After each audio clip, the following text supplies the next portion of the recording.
पिछले अध्याय में हम लोग श्रवण किए थे, व्यासदेव जी के सामने नारद जी प्रकट हो गए और नारद जी को स्वागत किए, ब्रह्मा जी की तरह पूजा किए और चरण प्रक्षालन किए। पूजा करने के बाद में बहुत नारद जी ने देखा कि व्यासदेव जी का मुंह बहुत मलिन है, बहुत दुखी है।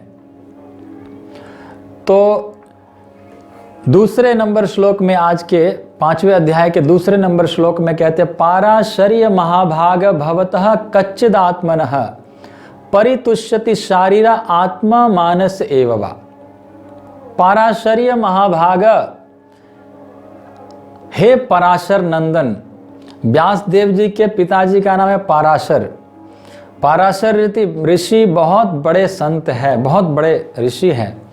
पाराशर ऋषि के पुत्र है व्यासदेव जी, तो इसलिए कहते हैं पाराशर नंदन, आप इतने विद्वान के पुत्र हैं।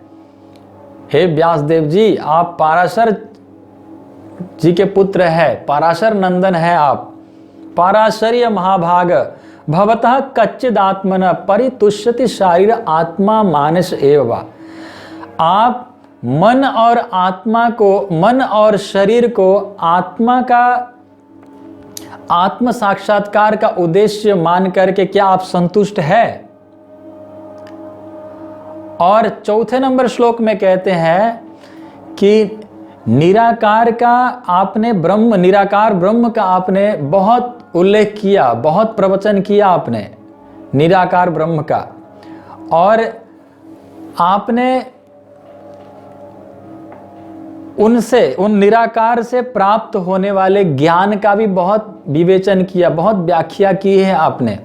क्योंकि वेदांत सूत्र में, ब्रह्म सूत्र में निराकार का ही ज़्यादा विवेचन किया गया है, लेकिन चैतन्य महाप्रभु ने उसका बहुत सुंदर अर्थ किए हैं कि ऐसा नहीं है, उसका अर्थ कुछ और है। व्यासदेव जी तो यहाँ पर कह रहे हैं कि आपने बहुत निराकार के विषय में आपने उल्लेख किया है, बहुत विवेचन किया है, बहुत अच्छा व्याख्या आपने किया है, लेकिन उस ब्रह्म निराकार का व्याख्या करने के बाद क्या आपको शांति मिला है? क्या आप संतुष्ट है? इस तरह से जब बोले तो 5वां नंबर श्लोक में व्यासदेव जी ने कहा कि आप बिल्कुल सही कह रहे हैं, मैंने इतना सब कुछ किया, मुझे कुछ समझ में नहीं आ रहा है, क्यों मुझे असंतुष्टि का महसूस हो रहा है, मैं असंतुष्ट हूँ, मैं अशांत हूँ, मेरे मन में और खलबली मच गया है, मुझे समझ में नहीं आ रहा है कि मैं क्या करूँ। अब आप ही बताइए, क्योंकि आप सब कुछ जानने वाले हैं, अब आप ही बताइए मेरे असंतुष्टता का कारण, ये मैं असंतुष्ट क्यों हूँ, मैं अशांत क्यों हूँ? आप सब कुछ जानने वाले, 6ठे नंबर श्लोक में कहते हैं आप सब कुछ जानने वाले हैं। और आप क्यों आप सब कुछ जानने वाले हैं? क्योंकि आप भगवान के भक्त हैं, भगवान का पूजा करते हैं, आप भगवान का पूजा करते हैं, इसलिए आप सब कुछ जानने वाले हैं। आप भगवान का भक्त है, परम भक्त है नारद जी। और 8वें नंबर श्लोक में कहते हैं, नारद जी ने कहा कि आपके अंदर क्या कमी है। 8वें नंबर श्लोक में नारद जी ने कहा कि आपने इतना सब कुछ तो किया है, लेकिन भगवान का महिमा का कहीं वर्णन नहीं किया, भगवान का महिमा कहीं नहीं लिखा आपने। आप भगवान का महिमा का वर्णन कीजिए, भगवान का महिमा, भगवान के लीलाओं का वर्णन कीजिए। क्योंकि जो शास्त्र भगवान के इंद्रियों को, जो शास्त्र, जो साहित्य भगवान के इंद्रियों को संतुष्ट नहीं करता है, वह शास्त्र व्यर्थ है। जो शास्त्र, जो साहित्य भगवान के इंद्रियों को संतुष्ट नहीं करता है, वो साहित्य, वो शास्त्र व्यर्थ है, कोई काम का नहीं, बेकार है वो शास्त्र। और 9वें नंबर श्लोक में कहते हैं कि आपने धार्मिक कृत्य बहुत कुछ किए हैं, धर्म कर्म बहुत कुछ किए हैं, जीवों के कल्याण के लिए आपने एक ही वेद को 4 विभाग किए, और स्त्री वैश्य शूद्र को उद्धार होने के लिए आपने 5म वेद महाभारत का रचना किए, 17 पुराण लिख दिए। लेकिन इन सब को कर, धार्मिक कृत्य इतना सब कुछ करने के बाद भी आपने भगवान का महिमा का वर्णन नहीं किया, इसलिए आप असंतुष्ट हैं। आप भगवान के महिमा का वर्णन कीजिए। और 10वें नंबर श्लोक में कहते हैं नयत बचश्चित्र पदम हरिर्यशो जगत पवित्रम प्रगृणित करहिचित तद्बायसम तीर्थ मुशंति मानसा नयत्र हंसा निरमंत्यु शिक्षया। नयत बचश्चित्र पदम हरिर्यशो 10वां नंबर श्लोक में कहते हैं कि जो वाणी भगवान के लीला कथाओं का वर्णन नहीं करता है, भगवान का नाम जप नहीं करता है, वो वाणी कौओं का स्थान है। नयत बचश्चित्र पदम हरिर्यशो जगत पवित्रम प्रगृणित करहिचित तद बायसम तीर्थमुशंति मानसा नयत्र हंसा निरमंत्यु शिक्षया। वो कौओं का स्थान है। कौए कहाँ रहते हैं? जहाँ पर मरे हुए, मुर्दे पड़े हुए, गंदे पड़े हुए हैं, जो मरा हुआ कोई जानवर पड़ा हुआ है, उसको सब भंडारे की तरह कौए खाते हैं नोच नोच करके, और वो कौओं का स्थान होता है, गंदगी स्थान। और हंस लोग इन स्थानों पर विचरण नहीं करते हैं। हंस कहाँ विचरण करते हैं? जहाँ शुद्ध होता है, जब पवित्र होता है, पवित्र सरोवरों में, पवित्र वनों में और बगीचों में, सुंदर सुंदर उपवनों में विचरण करते हैं हंस। ऐसे गंदे स्थान में हंस कभी नहीं जाते हैं।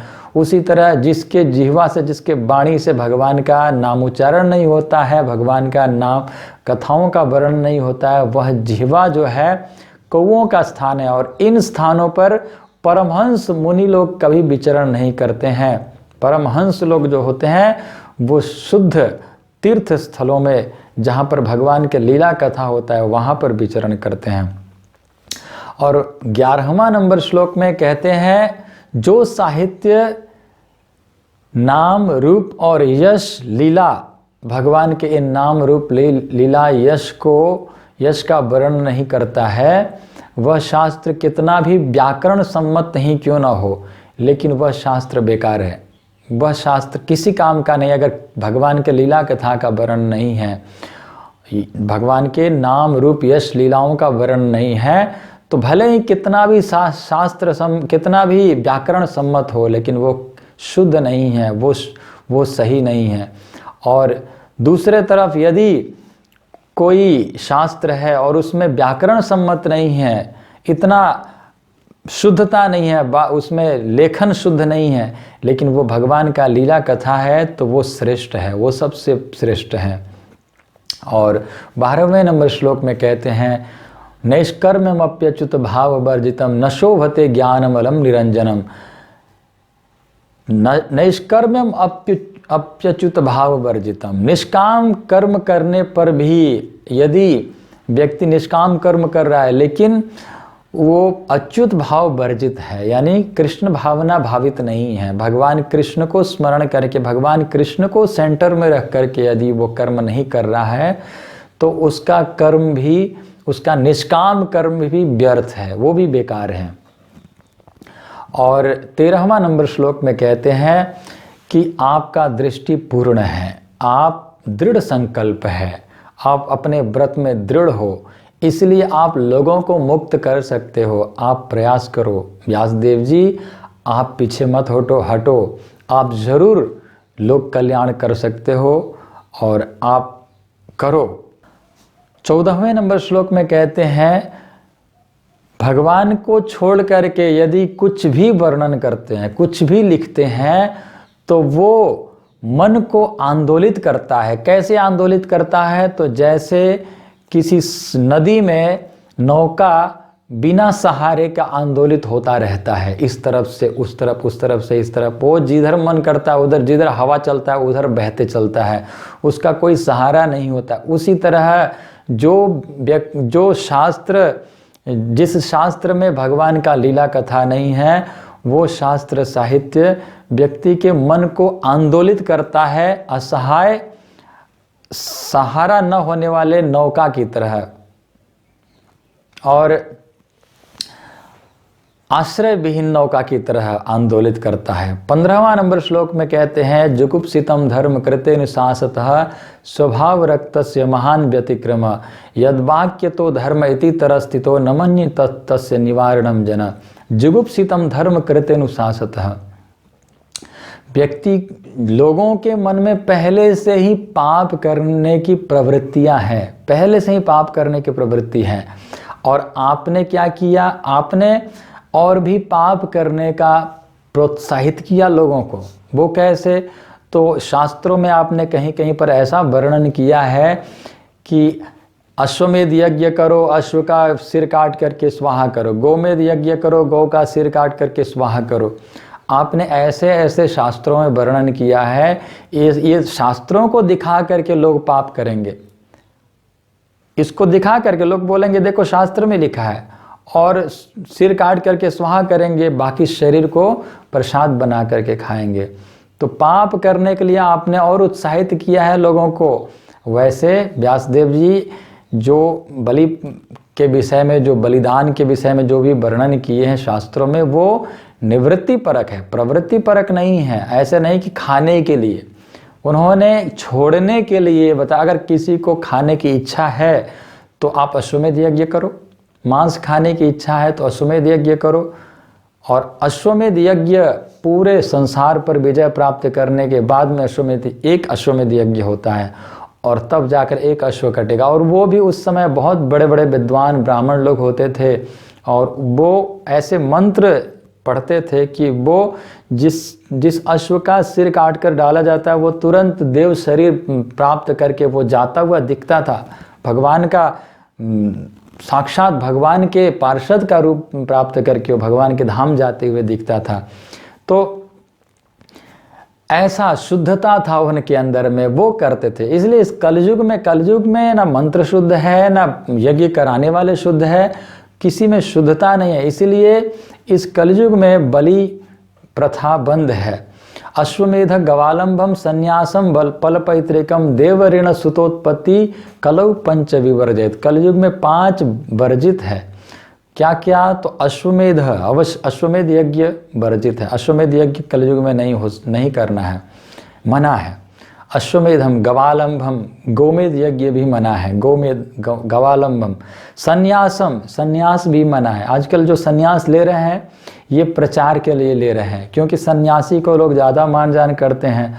तो सन्यास ले लेने से लोग ज़्यादा मानेंगे, तो उनके बाद जब वो सन्यासी कुछ बोलता है तो उसको लोग ज़्यादा मानते हैं।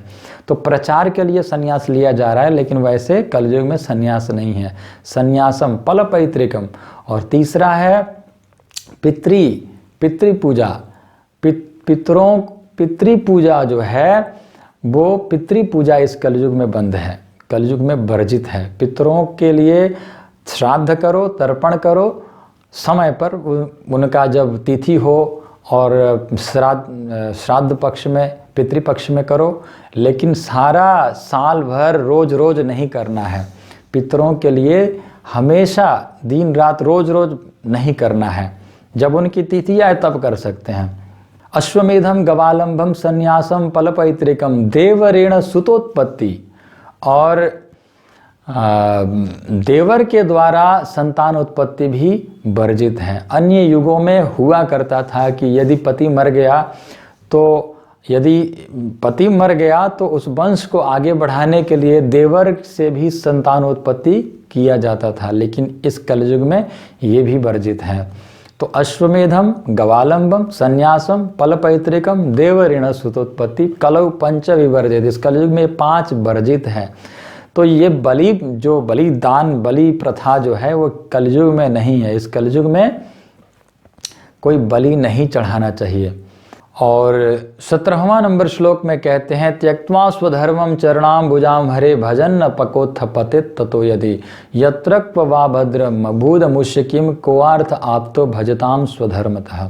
त्यक्त्वा स्वधर्मम चरणाम भुजाम हरे, अपने स्वधर्म को त्याग करके, त्यक्त्वा स्वधर्मम चरणाम भुजाम हरे, भगवान का चरण कमलों में भजन करता है, भगवान का भक्ति करता है, अपने स्वधर्म को त्याग करके। अपना स्वधर्म मतलब अपने जो माता पिता का धर्म है, माता है तो माता का धर्म, पिता है तो पिता का धर्म, पति है तो पति का धर्म, पत्नी है तो पत्नी का धर्म, इन सब धर्मों को स्वधर्म कहते हैं। इन सभी धर्मों को त्याग करके यदि व्यक्ति त्यक्त्वा स्वधर्मम चरणाम्बुजाम हरे, भगवान का भक्ति करता है, इन सब धर्मों को त्याग करके जो भगवान का भक्ति करता है वो यदि भक्ति करते करते गिर गया तो उसने क्या नुकसान किया? उसने कुछ भी नुकसान नहीं किया। भगवान का भक्ति करते करते वो कहीं पतन हो गया, कहीं मार्ग भ्रमित हो गया, तो उसने कुछ भी नुकसान नहीं किया। उसने जहाँ से गिरा है वहीं से फिर चलेगा, फिर दोबारा से उसको फिर से मौका मिलेगा और वो दोबारा से उस भक्ति को शुरू करेगा। वो कभी उसका पतन नहीं होता है। इसलिए भगवत गीता में भगवान कहते हैं, अपि चेत्सु दुराचारो भजते माम अनन्य भाग साधुरेव समन्तव्य सम्यक व्यवसितो हि सः। अपि चेत्सु दुराचारो, जो व्यक्ति दुराचारी ही क्यों ना हो, पाप में प्रवृत्त क्यों ना हो, अपि चेत्सु दुराचारो भजते माम अनन्य भाग, पापी है, पाप कर रहा है, लेकिन साथ साथ में मेरा भजन भी कर रहा है, वो मेरा भक्ति भी कर रहा है, तो साधुरेव समन्तव्य, उसको साधु मानना चाहिए। भगवान कहते वो साधु है। यदि वो भक्ति भी कर रहा है और कहीं पाप भी कर रहा है तो उसको साधु मानो। साधुरेव समन्तव्य, क्यों? क्योंकि बोलते हैं अगले श्लोक में कहते, क्षिप्रम भवति धर्मात्मा सस्वच्छन्ति निगच्छति कौन्तेय प्रतिजाने ही न मे भक्त प्रणश्यति। क्षिप्रम भवति धर्मात्मा, वो तुरंत धर्मात्मा हो जाता है। वो सब कुछ जितने भी पाप है वो सब छोड़ देता है और वो क्षिप्रम भवति धर्मात्मा शाश्वच्छन्ति न गच्छति कौन्तेय प्रतिजानी न में भक्त प्रणश्य। हे कुंती पुत्र, निडर होकर के तुम सबको बता दो कि मेरा भक्त का कभी विनाश नहीं होता है। नेहा विक्रम नाशोस्ति प्रत्यवायो न विद्यते। स्वल्पमप्यस्य धर्मस्य, थोड़ा सा भी यदि व्यक्ति कोई मेरा भक्ति कर लेता है तो उसका वो बहुत बड़ा भय से मुक्त हो सकता है। थोड़ा सा भी यदि कोई व्यक्ति भक्ति कर देता है तो वो बड़ा भय से मुक्त हो सकता है। उसको दोबारा से मौका मिलता है और वो दोबारा से भक्ति शुरू करता है यदि भक्ति किया है तो। और दूसरे तरफ जो व्यक्ति भगवान का भक्ति नहीं करता है और अपने स्वधर्म को पालन करता है तो उसने क्या पाया? उसको क्या मिला? उसको कुछ भी नहीं मिला। जो भक्ति नहीं किया उसको कुछ भी नहीं मिलेगा। इसलिए वैसे कहने का मतलब है कि अपने स्वधर्म का भी पालन करो और भगवान का भक्ति भी करो, दोनों साथ साथ में करो। ये कहने का मतलब, ये बात नहीं, कहने का मतलब ये नहीं है कि आप अपने स्वधर्म को त्याग दो और भगवान का भक्ति में लग जाओ, ऐसा नहीं है। अपने स्वधर्म को भी पालन करो और भगवान का भक्ति भी करो, ये कहने का मतलब है। और यदि किसी ने अपने स्वधर्म को त्याग भी दिया और भक्ति करते रहा और वो पतन हो गया, भक्ति करते करते वो मार्ग भ्रमित हो गया, तो भी उसने क्या नुकसान किया? जो किया था वो तो पड़ा हुआ है ना, वहीं से फिर दोबारा से शुरू करेगा और वो भगवान को प्राप्त करेगा अंत में। 18वां नंबर श्लोक में कहते हैं, तस्यैव हेतो प्रयतेत कोविदो न लभ्यते यद भ्रमतां पर्यद तलभ्यते दुख बदन्यतः सुखम कालेन सर्वत्र गंभीर रमहसा। तस्यैव हेतो प्रयतेत कोविद, जो कोविद लोग हैं, जो विद्वान लोग हैं, वो इस संसार में जो प्राप्त होने वाला सुख दुख इसके लिए प्रयास नहीं करते हैं। जो विद्वान लोग होते हैं, जो कोविद लोग होते हैं, वो इस संसार में जो प्राप्त होने वाला सुख दुख के लिए प्रयास नहीं करते। वो तो इस संसार में जो प्राप्त नहीं हो सकता है वो उस मोक्ष की प्राप्ति, उस भगवान के धाम की प्राप्ति करने के लिए प्रयास करते हैं। और 19वां नंबर श्लोक में कहते हैं, भक्त यदि नीचे गिर भी जाता है, भक्त का यदि पतन हो भी जाता है तो वो दूसरों की तरह उसकी पतन नहीं होती है। भक्त का यदि पतन हो भी गया, नीचे गिर भी गया, मार्ग भ्रमित हो भी गया, तो वो दूसरों की तरह भव चक्र में नहीं पड़ता है। क्यों? क्योंकि वो उस स्वाद को प्राप्त कर लिया है, भगवान के रूप गुण लीलाओं का स्वाद को प्राप्त कर लिया है और वो कहीं भी जाता है तो वो जो स्वाद है वो खींचता है और वो अंत में फिर से भगवान के सेवा में आ जाता है, फिर से भगवान का भक्ति में लग जाता है। इसलिए वो भव चक्र में नहीं पड़ता है। और 22वां नंबर श्लोक में कहते हैं, यज्ञ दान स्तुति तप ये सभी जो है भगवान के लीला कथाओं में ही जाकर समाप्त होती हैं। यज्ञ करना, दान करना, तप करना, ये सब का अंतिम जो प्राप्ति है, इन सब का जो अंतिम स्थान है वो भगवान का लीला, भगवान का कथा में ही है, भगवान का कथाओं को श्रवण करने में ही है। और 23वां नंबर श्लोक में कहते हैं, नारद जी अपने चरित्र बता रहे हैं कि पिछले कल्प में मैं दासी पुत्र था और मेरी माँ संतों का सेवा करती थी, भक्तों का सेवा करती थी। जब संत लोग चौमासा में एक स्थान पर आकर के रह कर के भजन करते थे तो उन संतों की सेवा करती थी मेरी माँ, खाना पकाना और भोजन पकाना और जो उनके आश्रम की साफ़ सफाई करना, ये सब जितने भी सेवाएं थी मेरी माँ वो सेवा करती थी, संतों का सेवा करती थी। तो मैं भी अपनी माँ के साथ हाथ बटाता था, मैं भी उनके साथ साथ में उन सेवा में लगता था।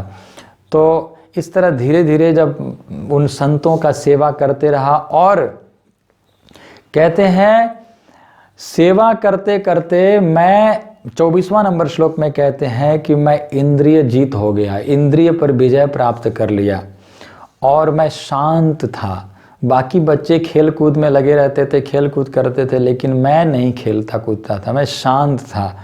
और उन भक्तों का, उन संतों का सेवा करके उन संतों मैं कम बोलता था, मौन कम बोलता था, दूसरे बच्चों की तरह ज़्यादा नहीं बोलता था, मैं शांत रहता था, मैं कम बोलने वाला था और इंद्रियों पर विजय प्राप्त किया था। ये 24वां नंबर श्लोक में कहते हैं। और 25वां नंबर श्लोक में कहते हैं कि मैं उन संतों के अनुमति से, उन भक्तों के अनुमति से, उन साधुओं की अनुमति से मैं एक बार जरूर उनके जूठन को खाता था, उनके शीत प्रसाद को ग्रहण करता था। जो वो भोजन करके उठते थे तो उनके अनुमति से मैंने उन सब को एकत्र करके और वो सब मैं खाता था। तो उन भक्तों के, उन संतों के जूठन को मैं खा करके मेरे अंदर ऐसा हृदय शुद्ध हो गया, मेरा सारा पाप, जन्म जन्मांतर के पाप नष्ट हो गया। ये 25वां नंबर श्लोक में कहते हैं, मेरा जन्म जन्मांतर के पाप नष्ट हो गया और मैं बिल्कुल शुद्ध हो गया, मेरा हृदय शुद्ध हो गया और संतों में प्रेम होने लगा मेरा। तो ये है भक्तों का संग, भक्तों का संग करने का। 26वां नंबर श्लोक में कहते हैं संग, श्रवण और इन साधु संग करके इन कथाओं, संतों के साथ बैठ करके कथा, भगवान के लीला कथाओं को श्रवण करके और मेरे अंदर भगवान के प्रति रुचि होने लगा, भगवान में प्रेम होने लगा और मैं भगवान में और भक्तों में प्रेम करने लगा। और 30वां नंबर श्लोक में, 30 नंबर श्लोक में कहते हैं जाते समय, जब वो 4 महीना पूरा हो गया, चौमासा हो गया, तो उसके बाद सभी संत लोग अपने निकल गए, जाने लगे। तो उन संतों ने मुझे गुह्यतम ज्ञान दिया।